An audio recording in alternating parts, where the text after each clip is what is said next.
안녕하십니까. 한미동맹 강화국민운동본부의 청년국장 한미연입니다. 최근 북한의 미사일 문제와 핵실험이 한국과 미국 그리고 이 동북아의 실질적 위험으로 다가오고 있습니다. 또한 북한 핵실험으로 한미동맹에 있어 조금씩 균열의 모습이 나타나고 있습니다.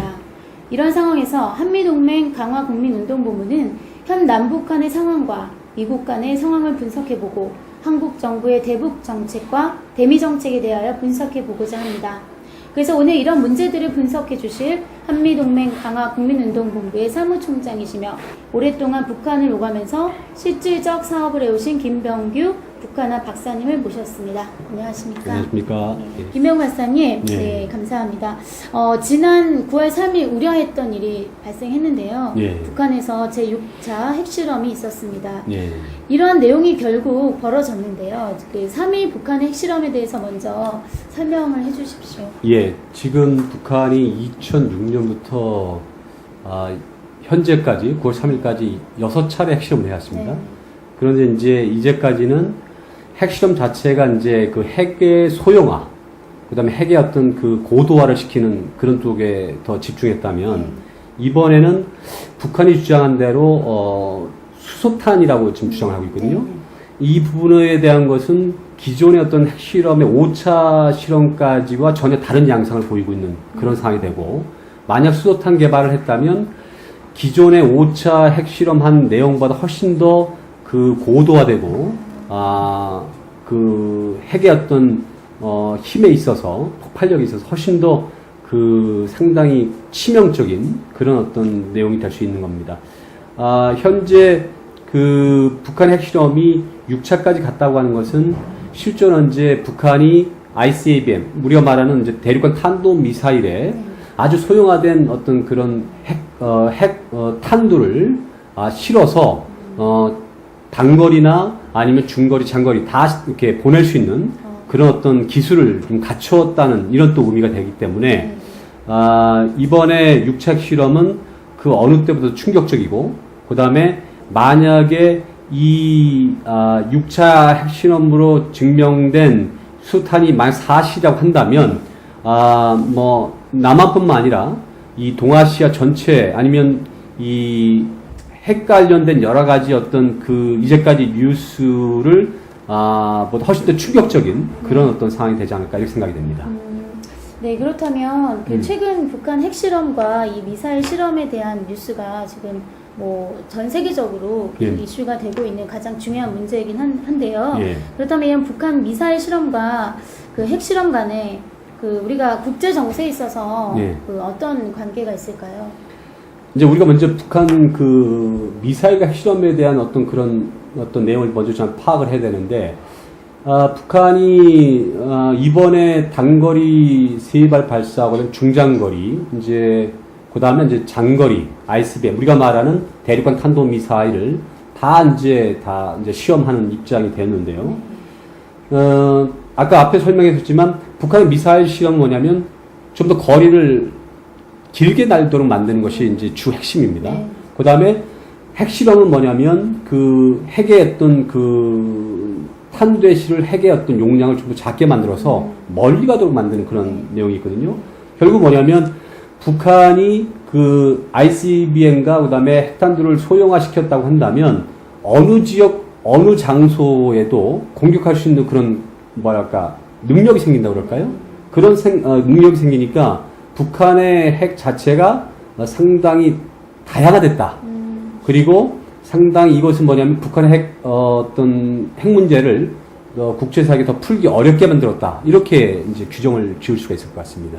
결국 그 미사일 ICBM이 미국까지 갈 수 있는 그런 위험에 도달했고, 거기에 핵탄두를 실을 수 있는 기술까지도 완성이 되었다고 볼 수 있죠. 그렇습니다. 현재 상황에서 북한이 괌을 공격한다고 했는데 실적으로 북한이 쓴 그 미사일이 우리가 고각이라고 해서 보통 88도에서 쉽게 말하면 거의 지가에 가깝게 쏘지만, 만약 이것을 30도에서 45도의 정사각으로 쓴다면 더 많은 거리가 날아가겠죠. 그러니까 이런 상황이 된다면 현재 우리가 장거리 미사일이 한 5,000km 이상이니까 5,000km, 12,000km 이상의 거리를 갈 수 있다면 미국의 본토를 포함한 그 미국의 부속 도서까지 위협할 수 있는 그런 상황이 된다는 것을 의미하는 겁니다. 그래서 여태까지 북한이 그 예. 미사일 실험에 있어서 거의 직각 각도를 유지해서 예. 짧은 거리로 보여줬었는데 요번에 멀리 갈 수 있다는 거를 요번에 일본 상공을 통과하면서 위협적으로 보여준 건가요?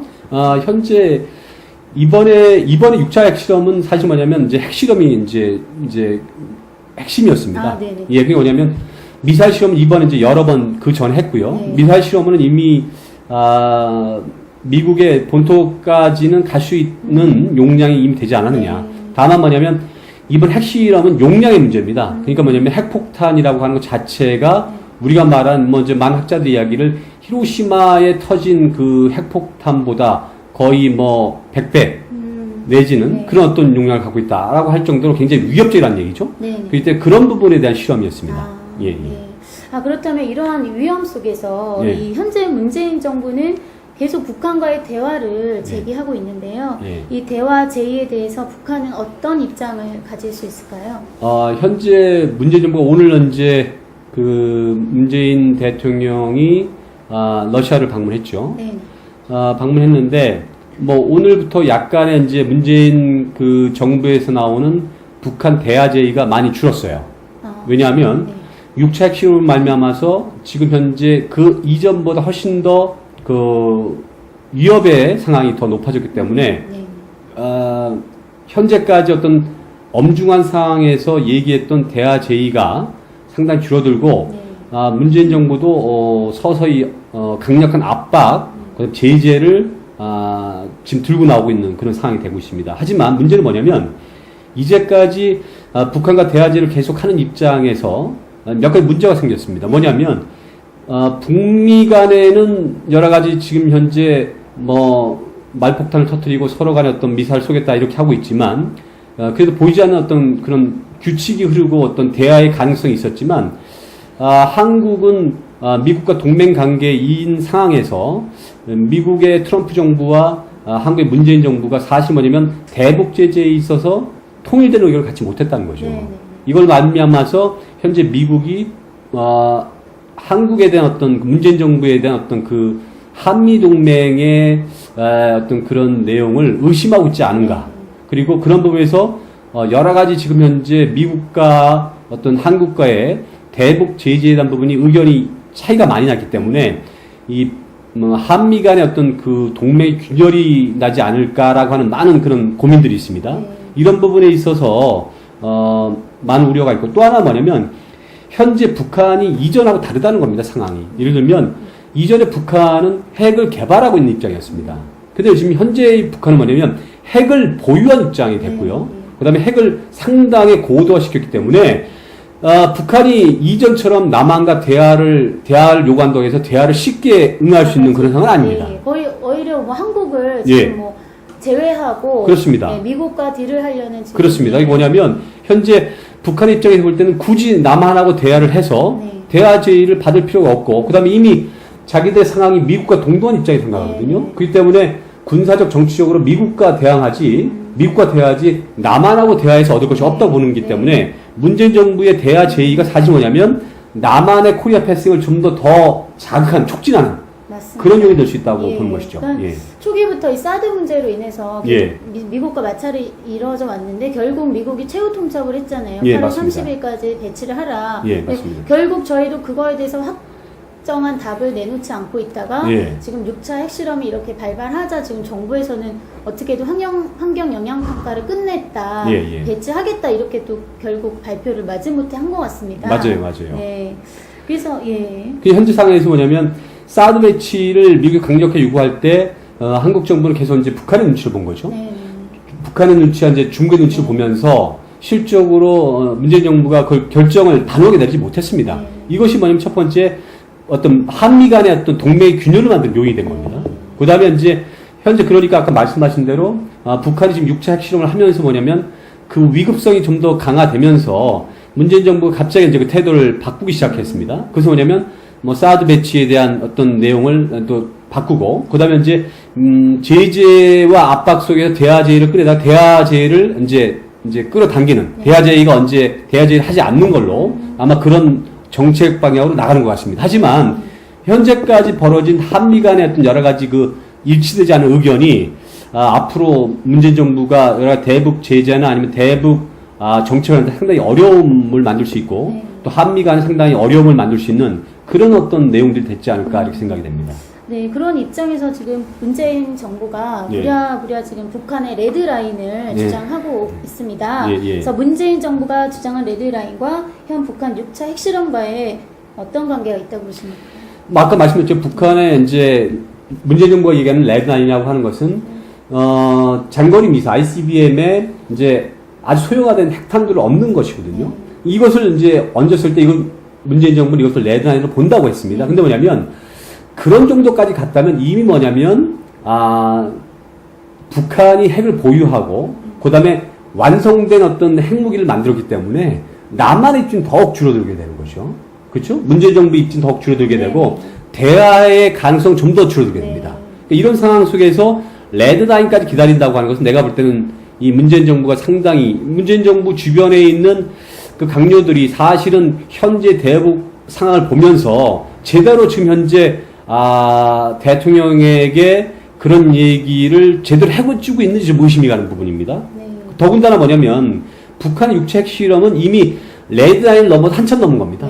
그러니까 이런 상황 속에서 육체 핵실험까지를 레드라인으로 보지 않는다면 이것도 더 문제가 되는 것이죠. 그렇기 때문에 실적으로 뭐냐면 문재인 정부는 빠른 시일 내에 완벽한 좀 더 좀 더 강한 제재 압박에 동참한 것이 사실 뭐냐면 현재의 문제를 푸는 데 더 도움이 되지 않을까 저는 이렇게 생각하고 있습니다. 그러니까 진작에 문재인 정부가 북한과 했던 대화는 어떻게 보면 실패로 돌아가고 우리가 트럼프 정부와 계속 트러블이 있었던 문제에 대해서는 결국 우리가 트럼프 정부와 그 제재에 대해서 합의할 수밖에 없는 상황으로 지금 온 것 같습니다. 네, 그렇다면 왜 이렇게 북한이 핵 개발에 집착하는 이유가 결국 그들의 목적이 뭘까요?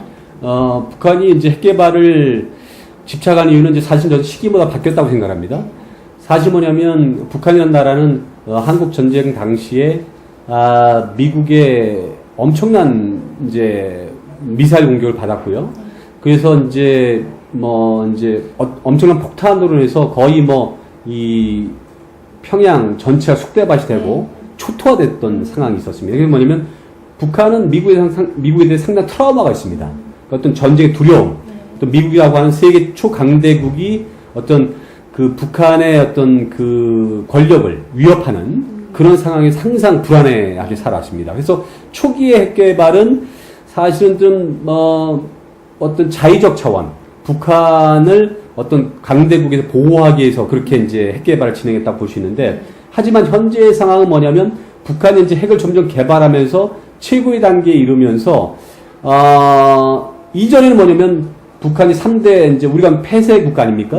그게 뭐냐면 북한은 이제 3대 그 정권이 만약 개혁 개방으로 가는 경우에 여러 가지 어떤 그 북한 인민들이 어떤 겪는 여러 가지 어떤 문제들, 그다음에 어떤 외부 사회에 노출된 이런 것들이 북한 정권에 상당히 이협적으로 될 것이라는 어떤 그런 고민도 분명히 있었습니다. 그래서 이제 북한의 자의적 차원을 위해서 핵 개발을 했는데, 현재 상황은 뭐냐면 북한이 핵을 가지고 핵무기를 가짐으로 하면서 미국을 공격할 수 있을 단계까지 갔다고 하는 것은 이미 그 초기에 북한의 핵 제조의 어떤 동기와는 완전히 벗어난 그 상당히 어떤 위험한 상황까지 그리고 서로 어떤 전쟁까지 가겠다고 하는 이런 입장까지 가기 때문에 그 처음에 북한이 어떤 핵 집착에 대한 개발의 문제하고 현재는 많은 차이가 있다고 볼 수 있는 거죠. 그러니까 어쩌면 지금 보면 심각한 대결 구도로 일촉즉발의 위기에 온 것 같은데요. 그러면 북한이 이렇게 현 상황까지 올 수 있었던 이런 것들을 이렇게 결국 핵 개발까지 6차 핵 개발까지 하게 될 수 있었던 그 과정에서 많은 뭐 제재가 있었을 거고 협력이 있었다면 이렇게 오지 않았을 텐데요. 이렇게 올 수 있었던 가장 큰 원인은 어디에 있다고 보십니까? 제가 볼 때는 북한이 1948년도에 이제 건국을 해서요.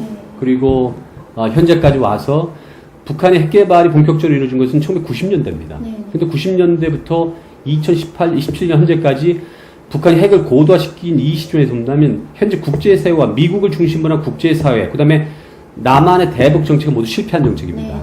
그러니까 이런 상황을 볼 때 현재 국제사회가 만약에 좀 더 강하게 북한을 제재했거나 아니면 북한을 일찍이 계획 개방시켜가지고 핵을 제조하지 못하겠다면 성공했을지 모르지만 현재의 북한의 상황을 보면 이제까지 북한 건국위에 북한 핵 개발이 이루어진 현 상황으로 본다면 모든 대북 정책은 실패한 정책이라고 볼 수가 있습니다. 그래서 북한은 이런 를 어떻게 모면했느냐, 여러 가지 뭐 국제사회나 미국의 어떤 그런 대북 제재 어떻게 모면을 했냐면 항상 자기들이 위험할 때는 뭐냐면 대화의 제스처를 갖습니다.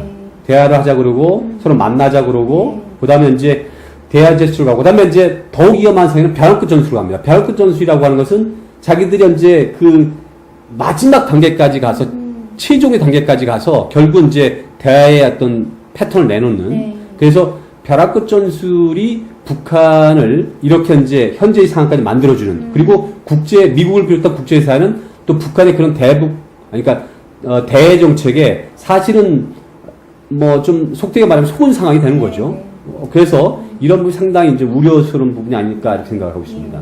그래서 그 현재 북한의 6차 핵실험으로 지금 저희 한미동맹이 대단히 중요한 상황인데요. 최근 한미동맹의 균열 현상이 나타난다고 지적을 하고 있습니다. 그러니까 문재인 정부와 트럼프가 계속 엇갈리면서 이러한 게 가속됐는데요. 이 부분에 대해서 좀 설명해 주시겠습니까? 한미동맹이라는 것은 굉장히 중요합니다. 현재의 미국의 우리가 이제 얘기를 할 때 한미동맹이라고 하는 것은 뭐 많은 사람들은 뭐 친미다. 아니면 뭐 미국에 종속되었다 이렇게 얘기하는데 현재 상황을 친미나 종속 관계로 보면 굉장히 위험한 발상입니다. 이 한미동맹은 뭐냐면 현재 남한이 핵을 가진 북한과 접하면서 어떤 그 강대국의 강력한 힘이 지금 지원이 안 되면 사실은 한국의 위상은 완전히 그 더 힘든 상황에 놓일 수가 있습니다. 그렇기 때문에 현재 상황은 한국과 미국이 하나가 되어서 강력하게 북한의 핵 의지를 좌절시키고 핵 폐기까지 가야 되는 것이 원칙이거든요. 이런 부분에 대한 것들이 사실은 같은 목소리를 내도 사실은 어려운 상황인데 내가 볼 때는 뭐냐면 그 문재인 정부가 사실 뭐냐면 많은 노력을 했지만 실제로 뭐냐면 문재인 정부는 뭐 취임하면서부터 이제 북한과 이런 가지 상황을 대화로 해결할 수 있다고 믿어왔습니다.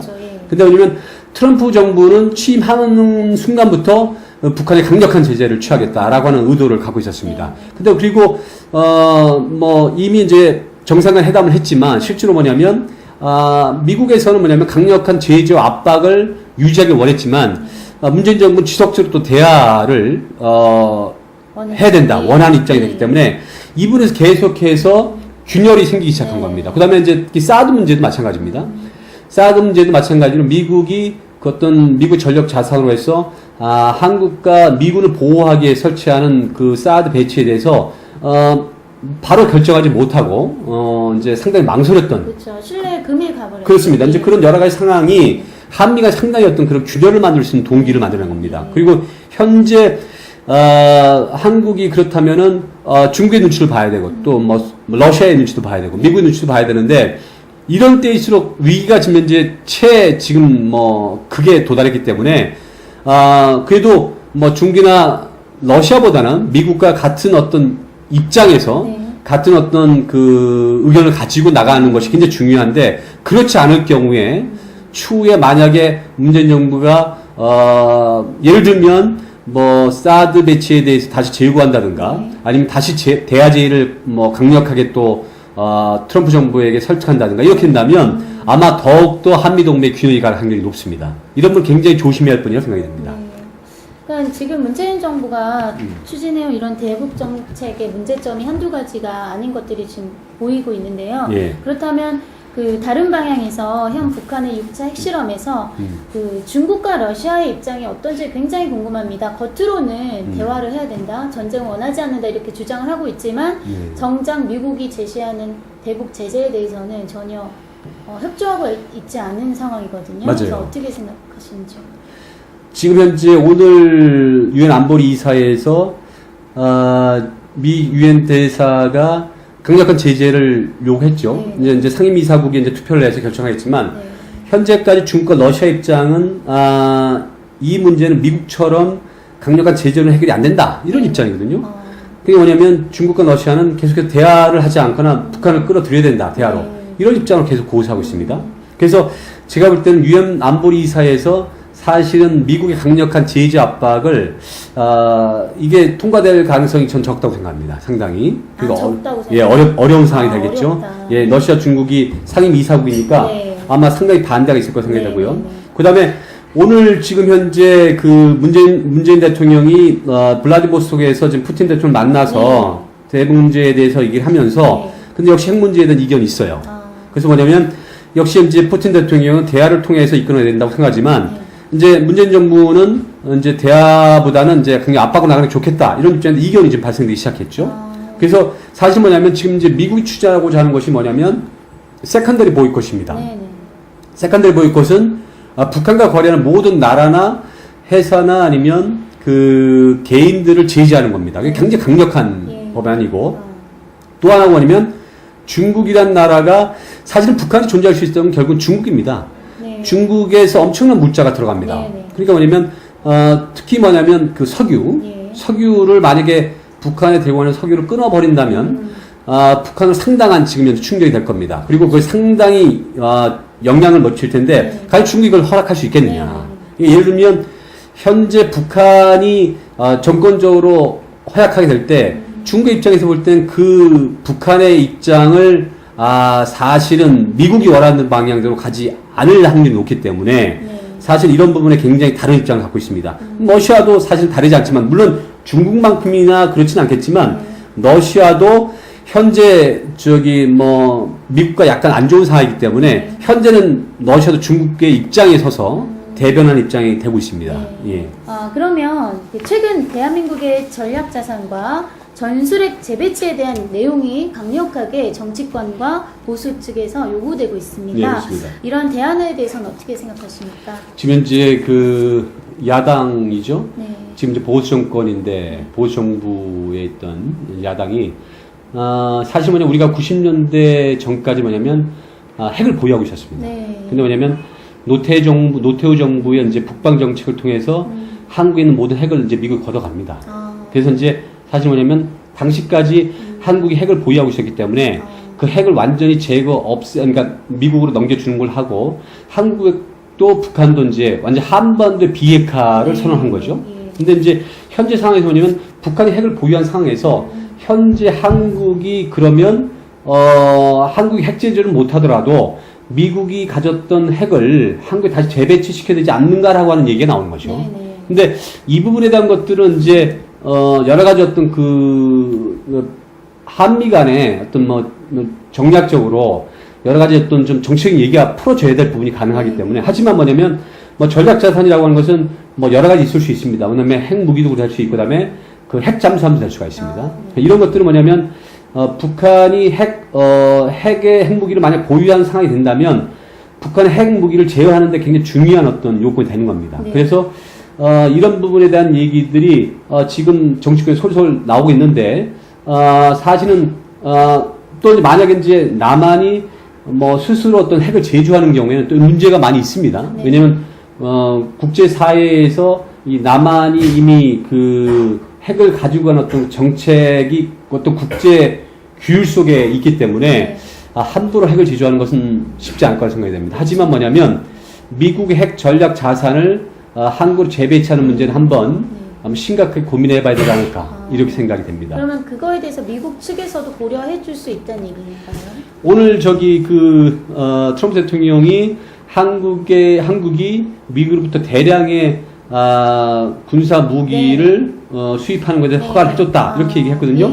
근데 뭐냐면 그것은 뭐냐면 우리가 말하는 어떤 일종의 이제 무기이고요. 근데 뭐냐면 그것으로 사실 뭐냐면 북한이 핵을 보유한 상태에서 북한이 핵을 보유한 상태에서 핵을 제어하기는 그렇게 쉽진 않을 거라 생각이 됩니다. 물론 이제 국방력의 향상에 있어서는 상당히 도움이 되겠지만 실제로 어떤 북한의 핵을 보유한 상황을 어떤 남한이 어떤 그런 대칭 전략으로 만들기 위해서는 좀 어려움이 있지 않을까 그것만. 그래서 핵의 어떤 재배치 이런 문제는 뭐냐면 좀 장기적인 관점을 두고 네. 미국과 한국 정부가 심도 있게 응원할 필요가 있지 않겠는가 저는 이렇게 생각을 합니다. 네.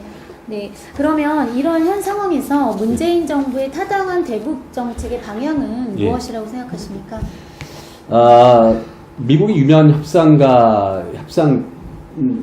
정치 협상가인 그 허브 코엔이라고 하는 그 허브 코엔의 그 협상 전술을 보면 그 허브 코엔이란 박사가 2007년에 이제 노무현 정권 때 어디 모 단체에서 강의를 했어요. 근데 그러면 그 사람은 뭐냐면 그 대북 정책에 대해서도 굉장히 그 아주 좋은 그 조언을 줬던 사람인데 그 당시 노무현 정권이 남북 정상회담 이후에 그 허브 코엔이 그 얘기한 게 굉장히 의미가 있는 말입니다. 왜냐면 그 당시 노무현 정권이 너무 북한 정부에 끌려갔다. 네. 그래서 뭐냐면 북한 정부에 끌려갔기 때문에 노무현 정부가 많은 것을 양보했습니다. 그러면 그 허브 코엔 얘기하기를 그 북한 정부가 남한 정부 많은 것을 양보했으니까 북한 정부가 고마워했겠느냐? 절대 고마워하지 않는다는 거죠. 그 무슨 말이냐면 대화를 해서 그 북한의 현 상황이 뭐냐면 어떤 대화 제스처, 대화 요구, 그래서 좀 온건한 네. 아니면 뭐 햇볕 정책을 계승하는 어떤 대화 위주의 협상론이 과연 남북한 간 지금 통하겠는가? 절대 통하지 않습니다. 현 상황에서 뭐냐면 좀 더 강력한 어떤 그런 북한을 좀 더 그 압박하고 제지하는 어떤 그런 협상론이 북한에게 대려 먹혀 들어갈 수 있다는 거죠. 그게 뭐냐면 현재 문재인 정부가 계속해서 그 엄중한 시기라고 하면서 자꾸 대화 제의를 하는 것은 북한이 남쪽을 더 깔보게 하고 더욱 이제 무시하게 만드는 그런 현상을 만들어낼 수가 있으니까 문재인 정부가 앞으로는 좀 더 강력한 미국과 하나가 되어서 좀 더 강력한 어떤 그 제재와 압박을 동참할 때 남한이 배제되지 않고 그 북미 간의 어떤 여러 가지 남한의 어떤 그 의견이나 아니면 발언권이 설 수 있는 그런 상황이 되지 않을까 생각이 됩니다. 그래서 그런 부분에 있어서 남한도 한번 강대강으로 그 다음에 남한도 북한에 대해서 벼랑끝 전술을 한번 펼쳐보고 그 다음에 국제사회와 미국과의 적극적인 동참 이런 부분을 가야지만이 문재인 정부가 좀 더 북한을 끌어들일 수 있는 그런 요인이 되지 않을까 이렇게 생각을 합니다. 네, 감사합니다. 네, 현재 북한의 상황은 분단 이후 최악의 상황을 접하고 있습니다. 하지만 현 정부의 대책이 남북관계에 있어 그 어떤 진전을 만들어내지 못하고 있습니다. 또한 그 어느 때보다 한반도에서 전쟁의 가능성이 증대하고 있습니다. 현재 북한의 상황은 분단 이후에 최악의 상황을 접하고 있습니다. 하지만 현 정부의 대책이 남북관계에 있어 그 어떤 진전을 만들어내지 못하고 있습니다. 또한 그 어느 때보다 또 한반도에서 전쟁의 가능성이 증대하고 있습니다. 지난 분단 이후 대한민국 국민들은 남북 간의 긴장에 너무 적응이 되어서 현재의 긴장에 너무 둔감한 상황을 보여주고 있습니다. 이런 상황에서 만약 한반도에 무슨 일이 일어난다면 대한민국은 어떻게 될까요? 자, 이제부터라도 우리는 더욱 긴장감을 높이고 실질적으로 다가올 사태에 대하여 대비해야 합니다. 그렇지 않으면 현재의 한반도는 분단 이후 가장 어려운 상황에 놓이게 될 것이 확실하기 때문입니다. 자, 오늘 이렇게 시청해주신 여러분께 감사드리며 다음 시간에 뵙겠습니다. 감사합니다. 감사합니다.